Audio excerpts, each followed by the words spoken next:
Hello everybody and welcome back to... we're actually going to need to make a little bit of a strategic decision here, because what we need is, of course, we need the lily pad. We need the sunflower and the pea shooter. That's just required.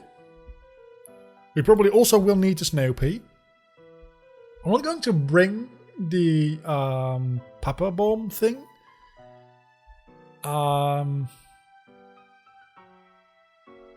I'm going to bring the spike weed.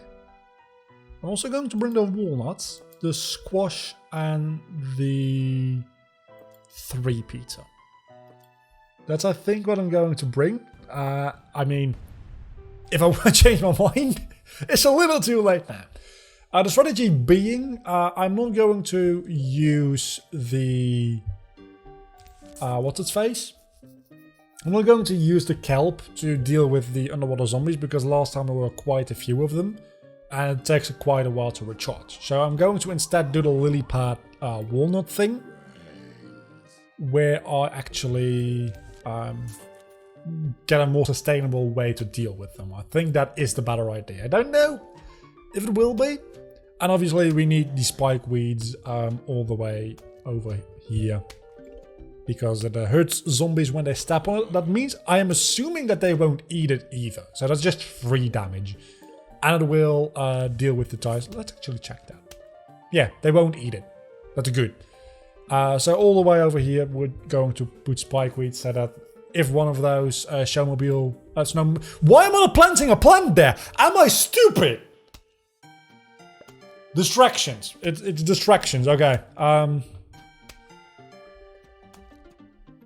And the tires getting pops, obviously. That's what I was trying to get at there.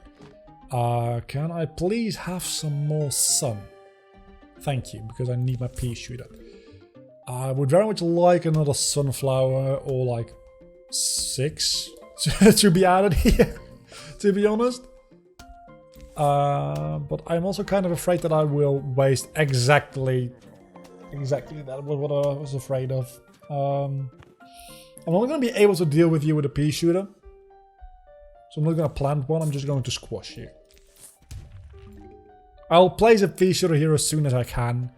But it wasn't going to be useful placing a pea shooter down there anyway, right now. I'll place one down right away here, though. It actually makes a big difference, these spike weeds. Like, not a huge difference, but a big enough difference that I actually want to place one down right here.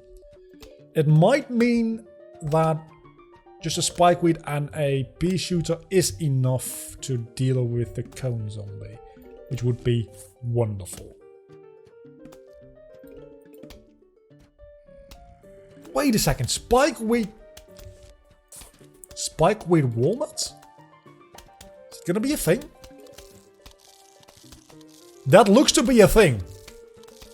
That looks to be a very good thing, as a matter of fact. Yeah, definitely gonna do that more. That looks to be a very, very neat strategy. I mean, I can't spam walnuts, obviously, so that's gonna be like a little bit of an issue in that strategy, but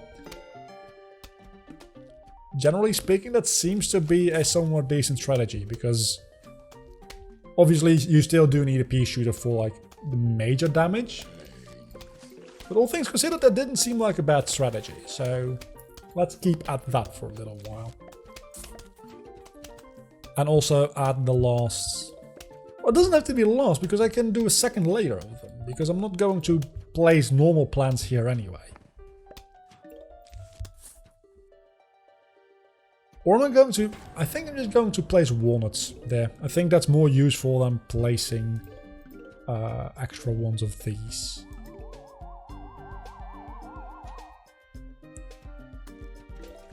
So let's place a walnut there, and then let's place a snow pea there, just because I don't have a walnut there yet.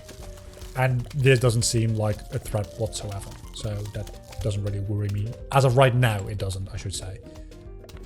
Let's place pea shooters on the water as well, because that's going to be, sooner or later, that is going to be a thing that is required, right? as well as down here, like ASAP. Thank you. Okay, that might be a bit of a like issue. He's gonna die in time. He's gonna die in time. He's a good boy. He died in time. I don't think I can put spike weeds underwater. I'm going to assume that I can't actually do that, which, honestly, entirely fair. No. Good, yes. I need you not to eat a lily pad. If you eat a lily pad, I can't place a walnut. That's a very obvious statement. You actually eat a walnut fairly quickly. I'm not a huge fan of you eating a walnut that quickly. But the walnut strategy does seem to be a pretty good one. I probably should be using walnuts just a lot more than I am, to be honest. And I also should be using the snow peas a lot more than I am. I'll just place walnuts, like, all over the place. Oh, and if they can't get through the walnuts, I need more walnuts. Let's put a lily pad down here.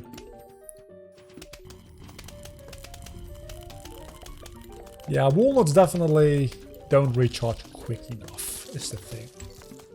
There is a bigger walnut coming up where you can't have the pole vaulting zombies jumping over them, which is very, very useful, obviously. I think that one also just lasts longer. It's more expensive, but I think it also just has more HP. It might also take longer to recharge, though, which that would make a lot of sense. I'm not entirely sure, but it would make sense. This is a long-ass level. This might be just one level this episode, if we keep this pace up. I feel no need to rush this zombie, by the way, because I'm producing a lot of sun. Okay, now I do feel a need to rush a little bit, because there's a new wave of zombies approaching. Let's see. It's probably going to be swimming zombies in both lanes, which is going to be an issue. Doesn't seem to be any, which is good for me.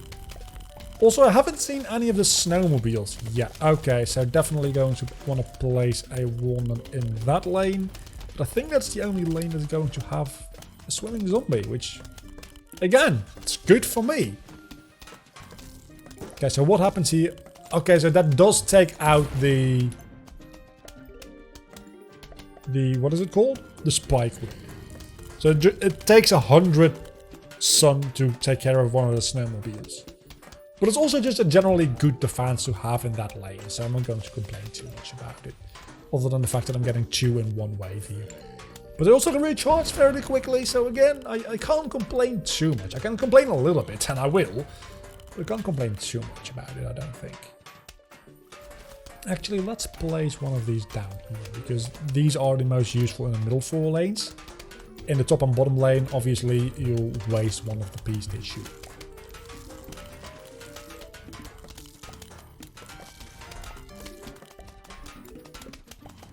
I think we've won. I mean, there's going to be another huge wave of zombies coming up, yes, but do you see what I'm seeing? Because what I'm seeing is zombies getting absolutely annihilated and making me a shitload of money. That's what I'm seeing. I do wish to unlock the Zen Garden soon though, because that does require, I don't know what it requires, but it does make you spend a little bit of time, which isn't as much as an entire level.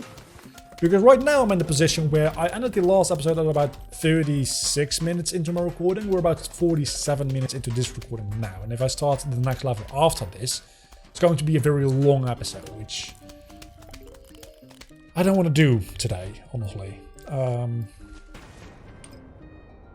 if I had the Zen Garden, I could just play for 5 minutes in the Zen Garden, maybe play a minigame, and then be done with this episode. Can't do that right now, sadly.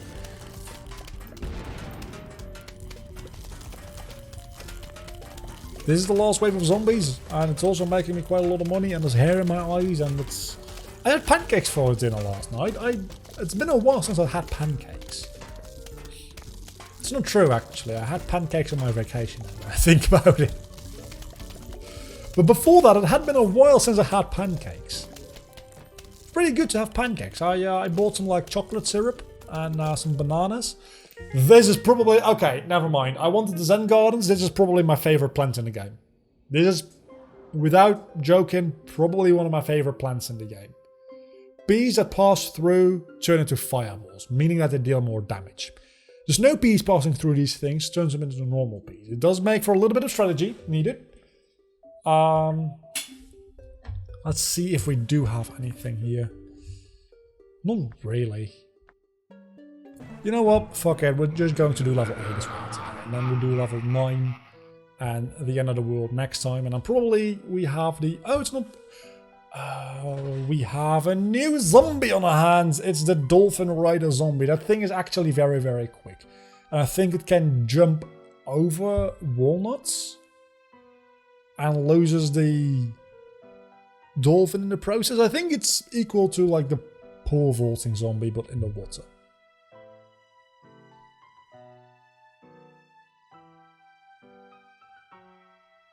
That's a lot of mayo. Let me go check. Turns out it wasn't mail at all. I don't know what it was though.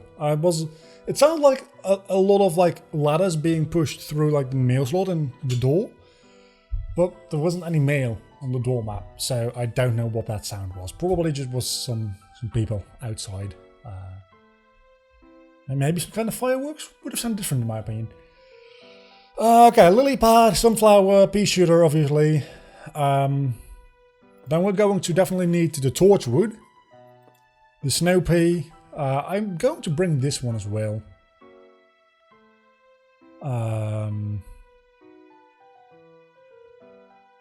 Let's bring the walnuts, and I'm going to bring the...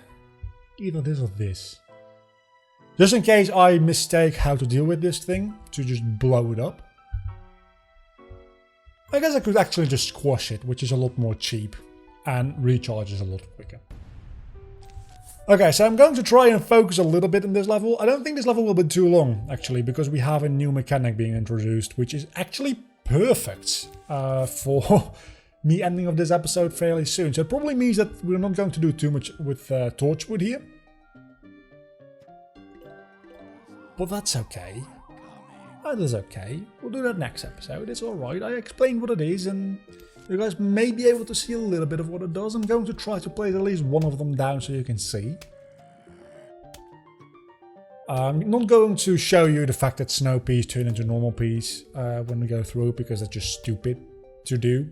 It's something you do once and then realize, oh, you know what? That actually makes perfect sense. And then never do again. And that's actually... I think that is a sign of good game design. Things just make sense. Doesn't mean that you need to come up with all of these things on your own as a player, but when they happen to you, you're like, yeah, actually, probably should have thought about that before I did it.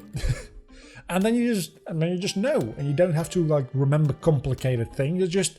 It makes sense. Just use logic with a little bit of experience. Just a little bit of experience needed. I think that is the mark of good game design, anyway.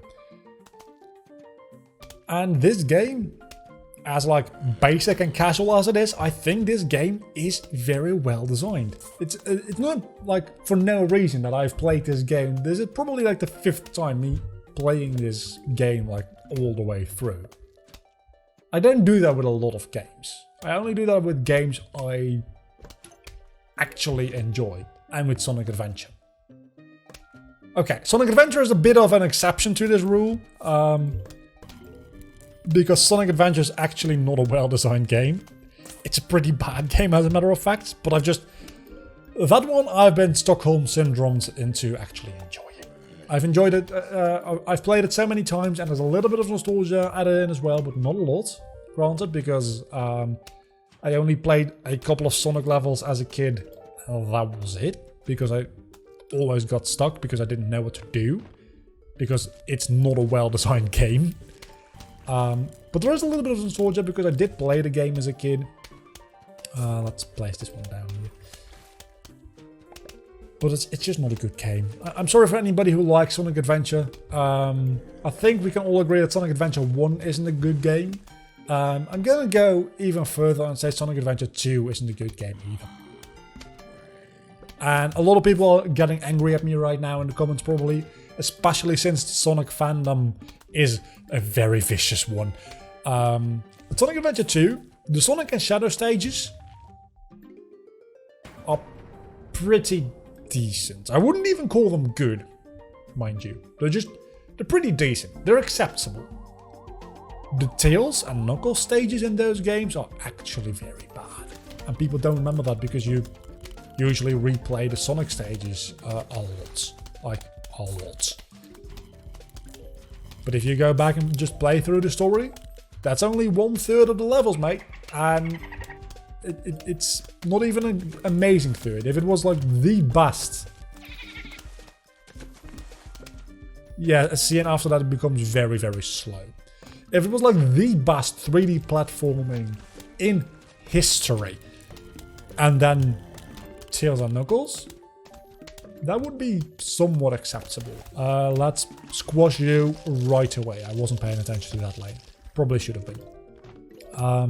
But it's not even that. It's just, it's acceptable at best. And the only reason Sonic Adventure 2, in my opinion, has such a high rating on a lot of review sites to this day is because people are nostalgic. And that's okay. But try to be objective if you're a critic. That's all I'm asking. There's a lot of things that I am very aware are not that good. Like, I'm going to piss off so many people with this episode. But Generation 3 of Pokemon. Ruby, Sapphire, Emerald, Fire Red, Leaf Green. Emerald was my first Pokemon game. And I have a boatload of nostalgia for it. But Generation 3, I'm sorry to say, it's just not that good. It's not just the physical special split which we got in Generation 4, which makes Generation 3 seem really bad. It's just Pokemon have such bad move pools and just generally just don't make sense. And while the map design, I'll praise the map design of Gen 3, Ruby, Sapphire, Emerald specifically. You can see here, by the way, now the fireballs. I'll praise that any day, because I think the map design of Hoenn might be... I don't want to say might be the best. It's definitely better than Johto. Johto's map design is a mess. I'm talking about like the region and the path you take as a player as a whole. It's just not that great, in my opinion, the Johto map. Kanto is actually fairly well done as well, especially after I realized that you're supposed to take the water out through the cave where you find Articuno to get to Cinnabar Island. I've never done it that way, but that's how you're supposed to do it, apparently. I didn't know that until like 3 weeks ago. Why do I have so much money I didn't spend it? What is wrong with me? Because I'm distracted again. I don't exactly know what I should be doing right now is the thing. Probably should have brought cherry bombs. I have 900 sun and didn't use it. Wait a second, is this the last? Okay, this is the tall walnut. So yeah, if you take that into account, actually Kanto is designed very well as far as maps go. I think still I prefer Hoenn, but that might be nostalgia. I'm going to be very honest. So this episode did end up being a little bit longer than I thought it was going to be. But we are going to end it off right here. Until the next time, don't forget to leave a like and subscribe to my channel if you have enjoyed this video, which hopefully you have. I'm going to finish off World 3 next episode, and then we'll be going into World 4, which is the same, but at night. Which means we're going to have disco zombies again, but we're also going to have all of our mushrooms again. And I think we're going to actually gain a couple of new mushrooms as well, potentially. So That'll all be next episode. Until then, I'll see you all back next time. Bye.